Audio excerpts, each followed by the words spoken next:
할렐루야. 어젯밤 패션을 통해 많은 은혜 받으셨습니까? 혹시 패션이 진행되는지 모르는 분이 계셨다면 오늘 밤 7시에 마지막 기회가 있습니다. 접속 정보는 순장님을 통해서 받으시면 되겠습니다. 오늘 저녁도 패션을 통해 많은 도전과 은혜를 받으시기를 축복하면서 오늘 우리에게 주시는 하나님의 말씀 사사기 2장 1절부터 10절과 함께 하루를 시작하겠습니다.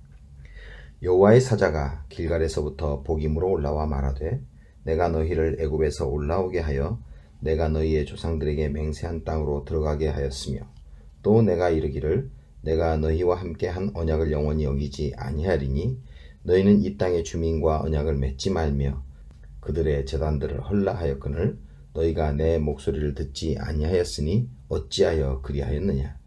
그러므로 내가 또 말하기를 내가 그들을 너희 앞에서 쫓아내지 아니하리니 그들이 너희 옆구리에 가시가 될 것이며 그들의 신들이 너희에게 올무가 되리라 하였노라. 여호와의 사자가 이스라엘 모든 자손에게 이 말씀을 이름해 백성이 소리를 높여 운지라.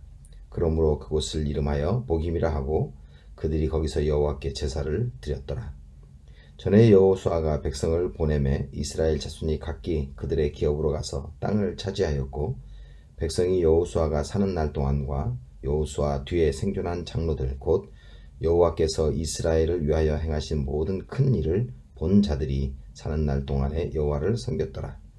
여호와의 종 눈의 아들 여호수아가 110세에 죽음에 무리가 그의 기업의 경내 에브라임 산지 가하스산 북쪽 딥낫 헤레스에 장사하였고 그 세대의 사람도 다 그 조상들에게로 돌아갔고 그 후에 일어난 다른 세대는 여호와를 알지 못하며 여호와께서 이스라엘을 위하여 행하신 일도 알지 못하였더라. 아멘. 지난 몇 주간 그리고 이번 주까지 여러 차세대 교육들이 진행되었습니다.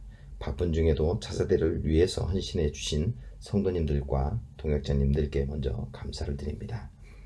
이렇게 우리가 상황과 여건이 좋지 않음에도 불구하고 차세대를 위해서 투자하고 헌신하는 것은 하나님과의 관계가 지금 우리뿐만 아니라 우리의 자녀들에게 얼마나 중요한 것인가를 잘 알고 있기 때문입니다. 우리의 신앙이 다음 세대에 전수되지 않을 때에 일어나는 비극을 오늘 우리는 사사기 2장을 통해서 볼 수 있습니다. 오늘 사사기 2장은 1절에서 5절과 6절에서 10절로 크게 두 부분으로 나누어 이해할 수 있습니다. 이 두 부분이 시간의 흐름에 따라 설명되고 있는 것이 아니고 동시적이고 병렬적으로 묘사되어 있습니다. 다시 설명드리면 6절부터 10절에 하나님을 알지 못하는 다음 세대로 인하여 1절에서 5절에 언약 파괴와 비극이 함께 일어났다고 볼 수 있습니다. 1절과 2절은 언약의 간략한 설명과 그 언약을 깨뜨린 것에 대한 하나님의 책망이 있고 3절에서 5절은 그 결과에 대해서 언급하고 있습니다. 먼저 1절을 보면 여호와의 사자가 길갈에서부터 복임으로 올라왔다고 말씀하고 있습니다. 복임이라는 지명은 5절에서 만들어지고 있습니다. 이처럼 성경을 읽다 보면 지명이 생겨나기 전에 먼저 그 지명의 이름이 언급되는 경우들을 많이 볼 수 있습니다. 그것은 당시 그 장소에 지명이 없었을 수도 있고 지금 말씀을 기록하는 시점에 그 지명이 모든 사람에게 알려져 있거나 자주 사용될 때에 그 지명이 불려지기 전 시점이라 할지라도 그 지명을 사용하는 경우가 자주 있습니다. 창세기 12장 8절에 아브라함이 베델 동쪽 산으로 옮겼다는 언급이 있는데 베델이란 지명은 창세기 28장 19절에 야곱이 돌베개를 베고 자다가 사다리가 하늘까지 닿는 꿈을 꾸고서 그것을 베델이라고 이름하는 장면을 통해서도 알 수 있습니다. 혹시 지명을 명명하는 시점이 뒤에 언급된다고 할지라도 이러한 부분을 이해하고서 성경을 읽으시면 도움이 되실 것 같습니다. 먼저 길갈과 복임이라는 지명을 살펴보면 길갈은 원으로 세워진 돌들이라는 뜻을 가지고 있습니다. 여호수아 4장 20절에 언약궤를 들고 요단을 건널 때에 요단강이 갈라졌던 것을 기억하며 후에 자녀들에게 이 돌들을 통하여 하나님이 하신 일을 기억하게 하려는 의미에서 12개의 돌을 가져다가 원 모양으로 세워 놓았던 것 같습니다. 후에 자손에게 설명한다는 것으로 봐서 작은 돌들은 아니었던 것 같습니다. 세월이 흘러도 그 자리를 지킬 수 있는 큰 돌들을 세워서 기념하면서 그곳을 길갈이라고 이름 붙였습니다. 다시 말해서 길갈은 하나님이 하신 일을 기억하는 언약의 장소, 축복의 장소입니다. 그런데 이와 달리 복임은 운다는 동사 빠카에서 나온 명사로 우는 사람들이라는 의미를 가지고 있습니다. 언약의 장소, 축복의 장소에서 슬픔과 통곡의 장소로 올라가는 하나님의 사자의 모습은 이스라엘 백성들의 모습을 그대로 보여주는 것 같습니다. 그들은 왜 통곡할 수밖에 없었을까? 이스라엘 백성들은 하나님이 그 땅 주민과 언약을 맺지 말고 그들의 제단을 헐라라고 하셨는데 그 하나님의 말씀을 듣지 않았습니다. 왜 그들은 하나님의 말씀을 듣지 않았을까? 그 대답은 10절에 있습니다. 하나님을 아는 세대, 하나님의 능력을 경험한 세대가 모두 죽고 그 다음 세대들은 여호와 하나님을 알지 못했고 그가 행하신 일도 알지 못했다고 말씀하고 있습니다. 이 언급은 신앙의 전수가 얼마나 중요한지를 설명해 주는 것입니다. 부모는 자녀에게 많은 유산을 물려주고 싶어 합니다.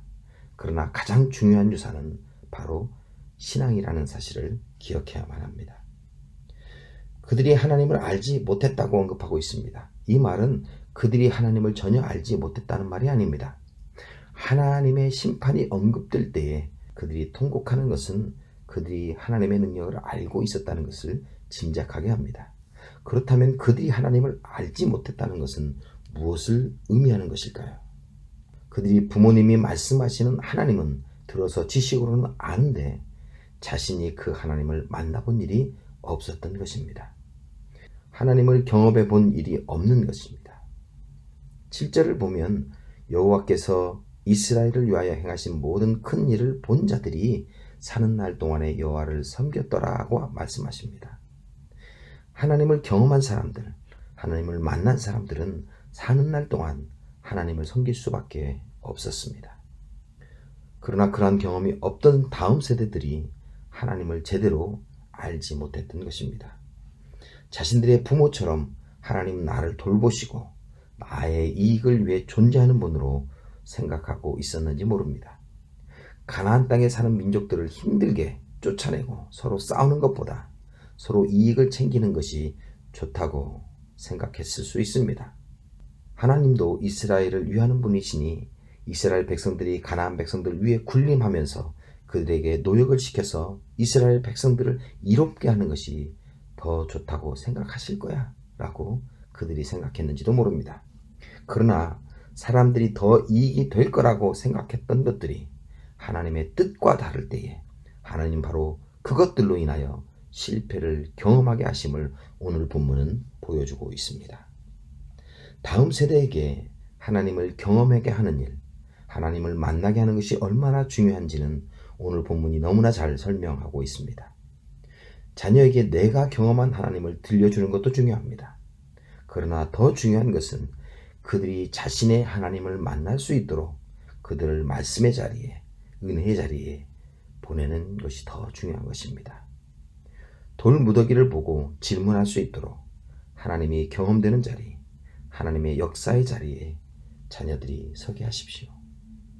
다음 세대들이 어려움에 직면할 때에 여러분들이 모든 것을 해결하기보다 그들이 하나님께 기도하면서 믿음으로 도전할 수 있도록 용기를 주십시오. 그 일들을 통하여 다음 세대들이 하나님을 경험하게 되고 알게 될 것입니다. 오늘도 하나님을 알기 위한 도전들이 여러분과 여러분 가정 가운데 계속되시기를 축복합니다. 기도하겠습니다. 하나님, 영적 유산보다 물질적 유산을 더 바랬던 어리석음을 용서하시고 다음 세대에게 믿음의 유산을 물려줄 수 있는 믿음의 사람이 되게 하옵소서. 감사합니다. 예수님의 이름으로 기도드립니다. 아멘.